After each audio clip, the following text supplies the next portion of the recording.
할렐루야. 오늘도 새 생명의 하루를 허락하신 하나님의 성호를 찬양합니다.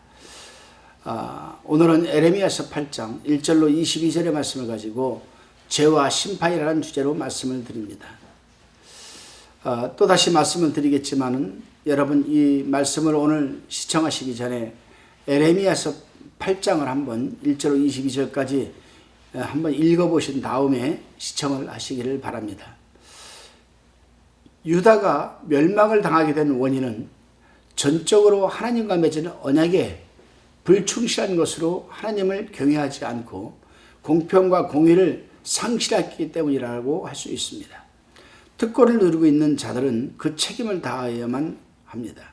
왜냐하면 하나님의 백성으로서 선택을 받고 부름을 받은 그 영광스러운 특권을 누리고 있음에도 불구하고 그들은 그 책임을 다하지 않았습니다. 오히려 우상들을 섬기면서 유일신이신 하나님을 이 세상의 잡다한 만신들 중에 주신 정도로만 여기고 말았기 때문에 하나님의 심판을 그들은 피할 길이 없었던 것입니다. 이러한 상황에서 우리가 본문 1절로 3절을 한번 살펴봅니다. 에레미야 선지자는 백성들에게 우상 예배를 허락한 그 나라의 지도자들과 신앙을 지도하는 영적인 지도자들에 대한 심판이 심각할 것을 지금 예언하고 있습니다. 그 심각한 심판은 1절, 2절에 잘 나타나 있는데 적군들이 쳐들어와서 감추인 보물을 찾기 위해 왕족들과 귀족들이 묘실을 파헤치고 그 뼈들을 밖으로 드러내고 그들이 경비하던 해와 달과 뭇별 아래 던져버립니다. 그리고 그 던져서 그 지면에서 한 줌의 분토가 될 것이라고 지금 에레미야는 끔찍한 지금 예언을 하고 있습니다. 뿐만 아니라 3절에 보게 되면은 살아있는 자들이 당할 이 고통, 그 고통을 말하면서 외국에 끌려가서 심한 고통을 당할 것이라고 예언하고 있습니다. 사실 그렇게 되었습니다. 그들은 바벨론으로 끌려가서 70년이라는 세월 동안 고통을 당했지 않았습니까? 그렇습니다, 여러분. 우리는 여기서 하나님의 말씀을 전하는 영적 지도자들이 그 말씀을 자의적으로 해석하고 오해할 때에 야기되는 영적 범죄의 심각성과 그 길을 따라가는 백성들에게 임할 심판의 참혹성을 우리는 깨닫게 됩니다. 그러므로 우리 하나님의 백성들은 자신을 가르치고 인도하는 영적인 지도자들이 하나님과의 관계가 올바르게 그리고 하나님의 말씀을 바르게 전하고 가르칠 수 있도록 여러분 기도하며 우리는 또한 관찰해야만 합니다. 다시금 본문 4절로 7절을 읽어봅니다.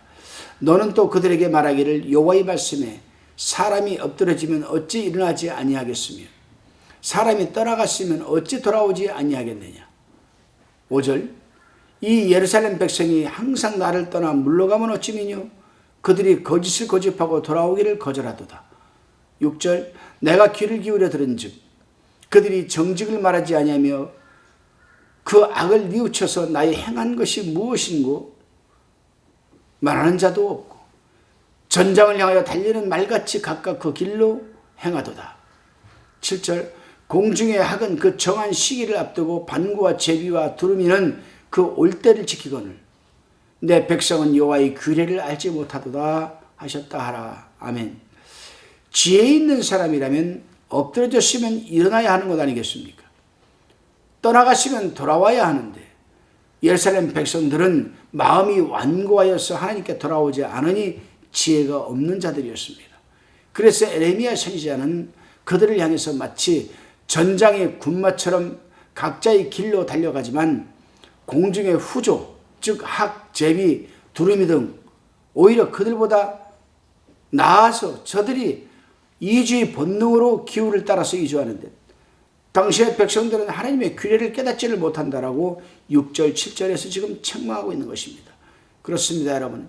하나님의 백성들은 하나님의 규례와 하나님을 알아가는 지식이 있어야 하는 것 아니겠습니까? 왜냐하면 하나님의 규례는 진리이기에 변함이 없고 하나님을 알아가는 지식이 있어야 하나님을 올바로 섬길 수가 있기 때문입니다. 그래서 호세아 선지자는 4장 6절에서 내 백성이 지식이 없으므로 망하는도다라고 외쳤던 것입니다. 여러분들은 하나님을 알아가는 지식이 얼마나 있습니까? 성경에서 살아간다는 말은 하나님을 안다라는 뜻입니다. 또 하나님을 알아간다는 것은 하나님을 사랑한다는 뜻과 여러분 같은 의미를 가지고 있습니다. 여러분들은 하나님을 얼마나 사랑하며 여러분들은 하나님을 얼마나 알고 있습니까? 하나님을 알아가는 지식이 충만하시기를 바랍니다.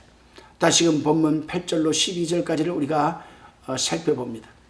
이제 에레미야 선지자는 당시 학자라고 하는 자들을 향해서 책망을 하기 시작합니다. 당시 학자들은 스스로 죄 있는 자였으나 무지하였고 율법의 지식을 이용하여 사람을 속이고 죄의 길로 인도하고 있었습니다. 참 무서운 제사장이고 무서운 학자들이었습니다. 오늘날도 그런 사람들이 있습니다. 주의 정의라는 타이틀만 가지고 성도들을 속이고 획책하고 착취하는 그런 주의 종들이 얼마나 많이 있습니까? 학자나 선지자나 제사장들은 백성의 신앙적 지도자의 입장에 있으나 모두가 거짓말쟁이로서 마치 의사가 사람의 상처를 무심하게 고쳐주고 평안하니 염려하지 말라고 거듭 위로하거나 병명을 모르면 스트레스뿐이라고만 하나 치부해버리는 그런 일과 똑같은 것 아니겠습니까? 그렇습니다, 여러분. 오늘날도 마찬가지입니다. 그러한 영적인 지도자들이 버섯이 여러분 주의 종이라고 하면서 하나님의 올바른 말씀과는 달리 자신의 개인적 주장이나 생각과 논리를 성도들에게 가르치면서 순종하라고 합니다. 그들이 누굽니까? 바로 이단, 사이비, 기독교 유사 종교에 관여하고 있는 자들 아니겠습니까? 문제는 그런 일을 하면서도 파렴치하거나 수치를 모르고 자신만 망하면 괜찮은데 수많은 하나님의 백성들까지 망하게 만들고 심판의 구렁텅이로 빠뜨리게 하는 데 있다는 것 사실입니다. 이단, 사이비, 기독교 유사 종교 등을 가르치는 자들이 바로 그런 자들입니다. 여러분, 이 시대는 분별을 잘하는 시대입니다. 분별력을 가져야 됩니다. 그렇지 않으면 우리도 그들에게 홀딱 속아 넘어가고 말 것입니다. 부지런히 하나님의 말씀을 읽고 그 말씀에 붙들려서 그 말씀대로 살아가는 삶이 영유되시기를 바랍니다. 그렇기 때문에 우리는 분별력을 갖고 오직 하나님의 말씀을 붙들고 그 말씀에서 하나님을 알아가는 바른 지식을 쌓아가는 것이 굉장히 중요합니다. 다시금 본문 13절로 17절까지를 우리가 살펴봅니다. 본문은 심각한 하나님의 심판이 선고라 할 수 있습니다. 포도와 무화과는 이스라엘의 상징이죠. 그런데 그들은 열매 없는 이 무화과 나무처럼 저주받아서 잎사귀까지 말라져 죽게 될 것이라고 지금 이사야 선지자는 또 에레미야 선지자는 지금 아주 무서운 예언을 하고 있습니다. 이사야 선지자나 오늘 본문의 이 에레미야 선지자는 굉장히 디테일하게 구체적으로 이스라엘 백성들의 죄를 지적하면서 여러분 회개하라고 권고하였던 돌아오라고 권고했던 그런 선자들이었습니다. 그들은 자신들이 죄는 생각하지 않고 하나님을 원망하며 불안과 공포에 떨며 자포자기하였습니다. 누가요? 이스라엘 백성들 아니겠습니까? 왜 지금까지 되었을까요?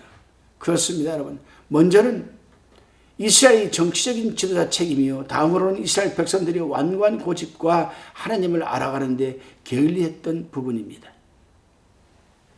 자신들을 하나님 품으로 인도하는 종교 지도자들이 알아서 잘하겠지 하는 나태한 마음, 그 거짓 종교자들이 말씀을 듣고 따라갔던 것이 그만 화근이 되어 말았던 것입니다. 오늘날도 우리는 스스로 하나님을 알아가는데 열심을 가져야 되만 됩니다. 에레미야는 16절 17절에서 적군이 침략하는 모습을 지금 환상으로 보면서 예언을 하고 있습니다.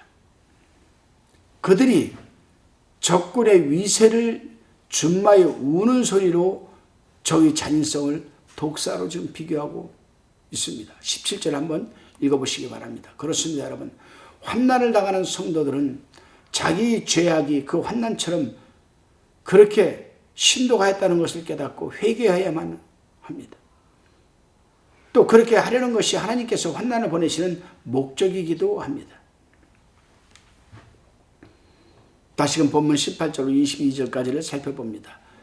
절망 상태에 빠져있는 백성들에게 에레미야 선지자는 비장한 마음으로 탄식하며 슬퍼하고 있습니다. 그것은 조국의 멸망과 동포가 포로가 될 것을 지금 예상하고 슬퍼하는 것입니다. 백성들이 적지에서 부르짖기를 하나님이 시온과 우리 가운데 계시지 않으므로 이같이 고통을 당한다. 19절에서 말하고 있습니다. 하나님은 대답하시기를 그들에게, 이스라엘 백성들에게, 그들이 어찌하여 그 조각한 신상과 이방의 헛된 것들로 나를 경록케 하였는고라고 지금 책망하고 있습니다. 즉 너희가 당한 심판은 우상 숭배에 대한 징벌이라는 겁니다. 또한 포로로 붙들려간 이스라엘 백성들은 탄식하기를 추수할 때가 지나가고 여름이 다하였으나 우리는 구원 얻지 못한다고 20절에서 불평을 합니다. 그러나 하나님께서는 에레미야의 입술을 통해서 탄식하기를 딸 같은 내 백성이 상하였음에도 나도 마음이 상한다. 또 슬퍼하고 놀라움에 잡혀있다라고 하나님은 말씀을 하십니다. 그러면서 백성들을 병자에 비유하면서 구원의 길이 없겠느냐는 물음에 대하여 약과 의사가 없는 것은 아니지만 백성의 죄와 불순종이 그들로 하여금 상처를 입게 했다고 얘기를 합니다. 그렇습니다, 여러분. 우리 하나님의 본심은 당신의 백성들이 망하고 잘못되는 것을 원치 않으십니다. 그러기에 그들이 깨닫고 회개하여 하나님 품으로 다시 돌아오기를 원하시는 것이 하나님의 여러분 중심입니다. 기도하시겠습니다. 주님 감사합니다. 주님 때문에 우리가 지금 특권을 누리고 있기에 그 특권을 누리고 있는 만큼 우리가 그 책임을 다하며 살아가게 하옵소서. 늘 지혜로운 당신의 백성들에게 하여 주셔서 버릴 것은 버리고 고칠 것은 고치고 회개할 것은 회개하는 삶을 영위하게 하옵소서. 감사드리오며 예수님의 이름으로 기도하옵나이다.